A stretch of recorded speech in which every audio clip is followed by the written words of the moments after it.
Hey, this is Chris Pepelinski here to talk about my review for the movie The Wonder Woman, starring, Gail Gadot, who played Giselle in the Fast and the Furious movies, who, made her debut as, Wonder Woman in the last year's Batman vs. Superman, which personally I wasn't a big fan of since, in my personal opinion, I didn't really like the story too much, but I felt she was one of the few things about Batman versus Superman that made the movie worthwhile in my personal opinion, and it was about time that she got her own story on the big screen after the role was famously played by Linda Carter in the TV series back in the 70s. So the story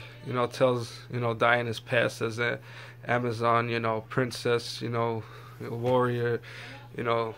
in a female society, that trains, and fights for, like, I guess what they consider, the eventual war, I guess, with mankind, I guess. And one day, a pilot named, Steve Trevor, who happens to be a spy of sorts for British intelligence, happens to crash land after trying to intercept,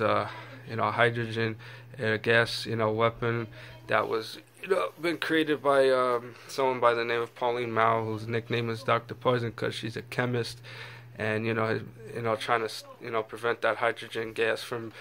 killing soldiers and civilians. And Diana, realizing that she needs to expand beyond her village of the Amazon warriors, decides to accompany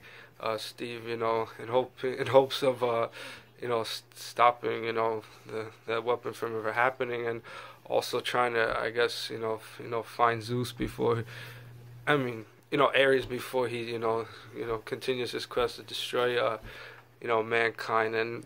I would say it's kind of like a fish out of water story of sorts, since, and Diana,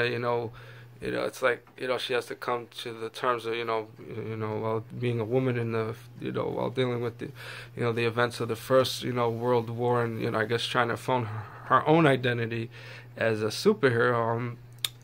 I would say what I thought was great about the movie was like the humor, the action, the performances of Chris Pine and Gail Gadot, which was why the movie has a very high, I guess, 94% rating on Rotten Tomatoes, which is rather impressive considering how the previous ones like Suicide Squad, Man of Steel,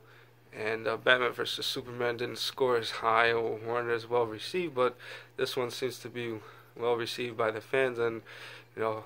hopefully those that see the movie will hopefully be very impressed, and hopefully this video gives them a little helpful insight, and hope share below and comment what you think of the movie. All right, thank you.